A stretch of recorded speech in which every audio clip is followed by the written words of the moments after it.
नमस्कार मित्रों, आज की इस कहानी में आप सभी का स्वागत है। मेरे पति के गुजरने के बाद मैं और मेरा बेटे ही दोनों जवान हो गए थे।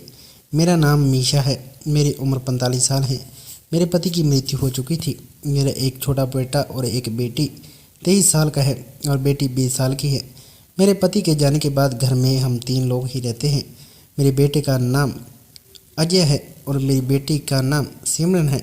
हम लोग उत्तर प्रदेश में रहते हैं, मगर इस समय हम लोग दिल्ली में रहते हैं। मेरे पति की जॉब के कारण हम लोग उत्तर प्रदेश से दिल्ली आ गए थे, तभी से हम यहीं पर रह रहे हैं। यहाँ शहर में आने के बाद मेरे पति ने शराब पीना शुरू कर दिया था। उसके बाद वह सारे पैसे शराब में ही उड़ाने लगे थे। इससे उनकी तबीयत बहुत ज़्यादा ख़राब रहने लगी। उनके इलाज में काफ़ी सारे हमारे गाँव की खेत बिक गई। मेरे पति सुबह शाम शराब पीते रहते। शराब की लत के कारण एक भी पैसा नहीं बचा था। हमारे पास सब कुछ गंवाने के बाद भी मैं उनको बचा नहीं पाई। अपने घर की इस हालत के मैं अपने पति को जिम्मेदार मानती हूँ।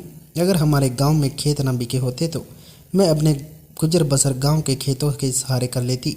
मेरे पति की मौत के बाद किस तरह से मैंने बेटे को ग्रेजुएशन करवाई। उसने वेल्डिंग का काम सीख लिया। उसको 30,000 सैलरी मिलने लगी। वह दिल्ली में अपने दोस्त के पास रहकर काम कर रहा था। हम लोगों को पैसे भेज दिया करता था। इससे हमारा गुजारा भी अच्छा चलने लगा। अब मेरी बेटी भी पढ़ाई कर रही थी। पैसा उसी के अकाउंट में आता था। तो 2 साल के बाद जब घर आए तो अजय अब जवान होकर एकदम से मर्द बन चुका था। मैं उसको देखकर बहुत खुश हुई थी कि मेरा बेटा इतना बड़ा हो गया है।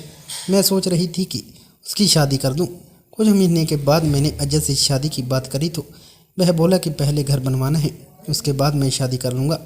इसी बीच कुछ ऐसा हो गया था जो मुझे बहुत परेशान कर देने लगा। मुझे इस बात के बारे में बाद में पता चला। अजय ने मुझे बताया था। बात ऐसी हुई कि एक दिन अजय घर में सो रहा था कि रात के 11 बजे थे। उनको बाथरूम में न जाना, वह उठा और बाथरूम जाने लगा। तभी उसे कुछ आहट सुनाई दी। उसके पीछे वाले भैंस के तबेले में जाकर देखा तो वहाँ लड़के के साथ बातों में लगी हुई थी। उसने एक झापड़ मारा और उसको वहाँ से अंदर लेकर गया। उस समय अजय ने डांटा और कहा, इतनी मेहनत करके मैं पैसा जमा करके तुमको पढ़ा रहा हूँ, तुम यह सब क्या कर रही हो। चुपचाप खड़ी होकर सब कुछ सुन रही थी। डांटते हुए अजय की नज़र सोनिया को देख रही थी। पता नहीं देखते देखते उसके मन में कुछ अजीब विचार आने लगे। वह अजीब नज़र से घूरने लगा। फिर वह उसको समझाने के लिए अंदर लेकर गया। उसको बिठाकर समझाने लगा, लेकिन उसकी नज़र उसके ऊपर से हट नहीं रही थी। धीरे धीरे उसके मन अपनी बहन के लिए मचलने लगा। उसने सब कुछ कर रहा। वह बोला, तुम कहोगी वह मरने के लिए तैयार हूँ।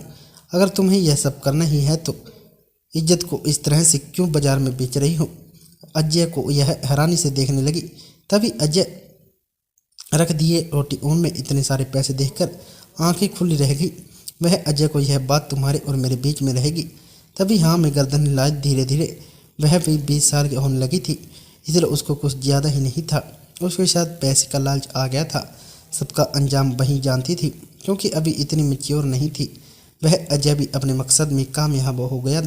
अजय जो कि एक भारी भार कम था और उसके सामने सुबह मैंने देखा कि अच्छी तरह से उस रात हमारे घर का माहौल बदल दिया। अब खुद ही अपने भाई से क्रिकेट खेलने के लिए कहने लगी। अजय यह 1 महीने के घर आया था। इस घटना के बाद 2.5 महीने घर रुका था। शरीर में परिवर्तन सिफारिश दिखाई दे रहा था, जो मैं नोटिस कर पा रही थी। उसका भी अजय उसको चुपके चुपके से सूखा मेवा और फल खिलाता रहता। 2.5 महीने में तरह लाल होती जा रही थी। मैं सोच रही थी कि अजय के आने से अब भाई के साथ अच्छे से खाना भी खा लिया करतेगी। मैं कहने पर भी मेरे पास नहीं आया। अजय उसको किनारे वाले कमरे में मानती थी। वह बाहर बरामदे में सो रहा था, इसलिए भाई बहन के बारे में मुझे पता नहीं लग पाया।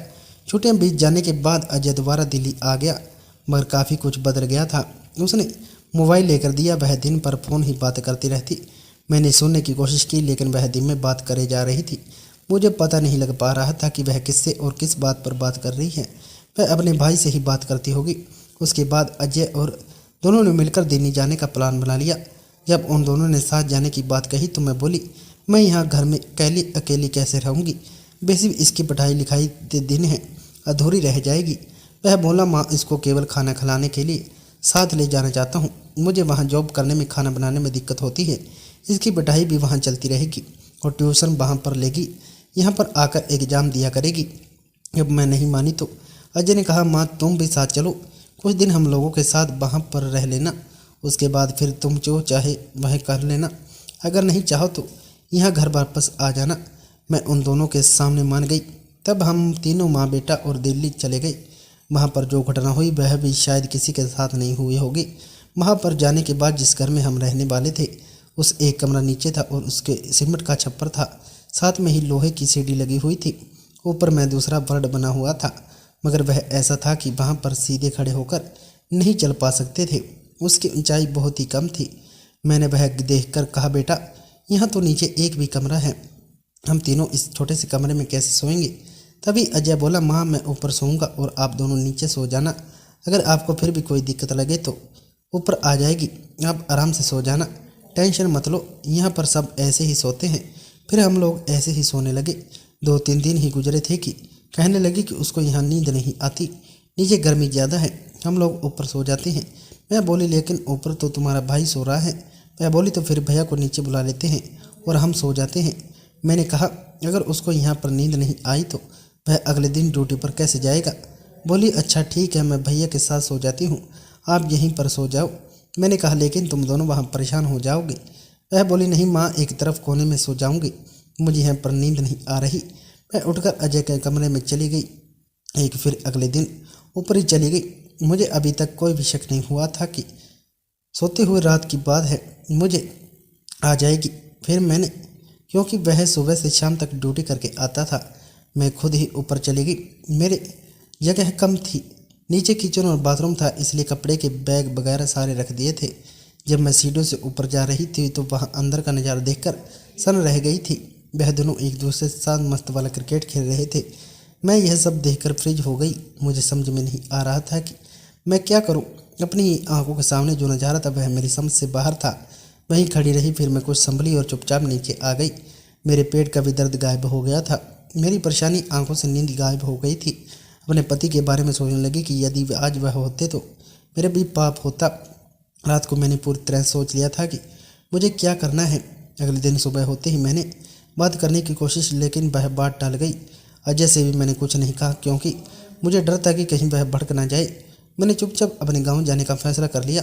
वहां पहुंचते ही मैंने शादी की इंतजाम शुरू कर दिया। मैंने एक अच्छा सा लड़का ढूंढा और बिना किसी को कुछ बताए उसकी शादी फिक्स कर दी। मुझे डर था कि अगर मैंने इस बारे में ज़्यादा सोच विचार किया तो कहीं मेरा मन बदल ना जाए। शादी के दिन ज़बरदस्ती तैयार करके मंडप पर बैठा दिया। उसे कुछ टाइम में आ रहा था। अचानक यह सब कैसे हो रहा था, अजय ने भी